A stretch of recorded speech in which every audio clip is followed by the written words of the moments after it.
Okay, so we're just going to go through the markets, see what the market has in store for us. Again, the main markets we're looking at, it's the Euro US dollar and the dollar Canadian dollar. So we're going to start as usual by looking at the economic calendar. Let's bring up the economic calendar. So today is Wednesday, the 14th of July. And again, make sure you have your time zone set to wherever you are. So my own time zone is set to GMT +2. So the times I'll be quoting will be GMT +2 times.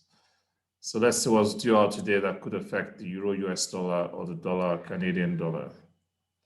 So we can see the reports out of Asia has come and gone from Australia and New Zealand, but we're not trading currencies paired with those countries anyway. Then at 8 o'clock earlier this morning, 8 a.m. GMT +2, we had the UK inflation rate. UK being the financial capital of the world, that could have an indirect impact on all markets, but definitely a direct impact on currencies paired with the pound and the UK stock market. But that's come and gone. And we could just ignore reports of low importance. And then we get to 4 p.m. today, 4 p.m. GMT +2. We have the Bank of Canada interest rate decision. And of course, currencies are very sensitive to interest rate decisions. So when it comes to currency trading, the most important report of high importance that's currencies are sensitive to is interest rate decisions. But obviously, the other ones too are important: inflation rate, gross domestic product, and unemployment. But the most important of those four is the interest rate decision. So today, with the Bank of Canada interest rate decision, that would have a direct impact on currencies paired with the Canadian dollar. And since we are trading the dollar Canadian dollar, we're going to be worried about that report coming out at 4 p.m. GMT +2. But being an interest rate decision, it could potentially have an indirect impact on other currencies. But definitely currencies paired with the Canadian dollar, it will have a direct and significant impact on that. Okay, so that's the last report of high importance today. So for today, the one that was relevant to the Euro US dollar was the report at 8 a.m., the UK inflation rate report. So I waited till then before I traded the Euro US dollar, and then I analyzed the Euro US dollar at that time and then placed my pending order at that time. So I currently have a pending order of the Euro US dollar, but for the dollar Canadian dollar, I just kept out because that I'm going to wait till 4 p.m. before I reassess the market and decide where to place my trades in relation to the Canadian dollar or the dollar Canadian dollar. Don't forget to check the market watch, see if there's anything untoward that could be causing uncertainty in the markets.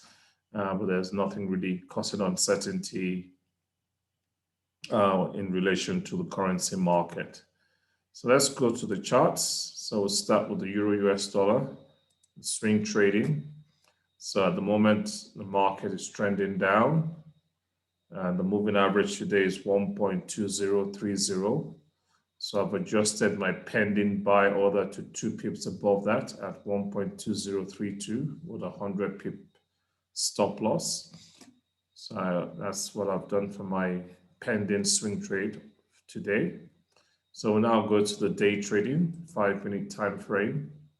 So like I said earlier, the market has been trending sideways between the pivot point and S1. And I placed a pending buy order just above the pivot point and a pending sell order just below S1 around the time of the UK inflation rate report. But you can see the market is still trending sideways, which could possibly be due to the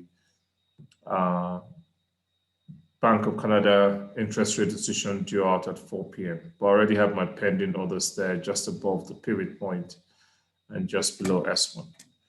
Now looking at the US Canadian dollar, Then going to the swing trade, I'm just watching and waiting this for now because the market was crisscrossing the moving average 100. So I'm not placing any swing trade at the moment, just to keep an eye on that.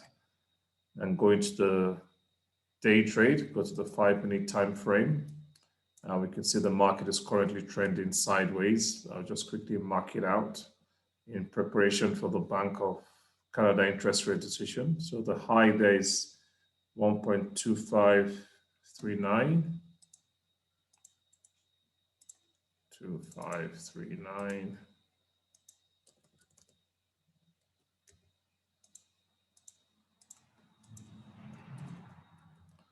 So that's the high of my sideways trend, and the low is that point there. That's 1.2489.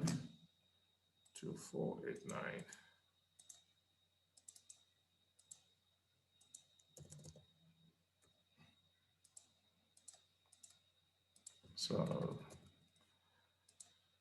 So we can see the dollar, Canadian dollar, is currently trending sideways between these two white lines. You can see the pivot point is clearly within the sideways trend, but R1 and S1 are outside the sideways trend. But I'm not going to place any pending orders just yet. I'll wait till 4 p.m. before I decide what to do. So that's my plan for today. Okay, any questions?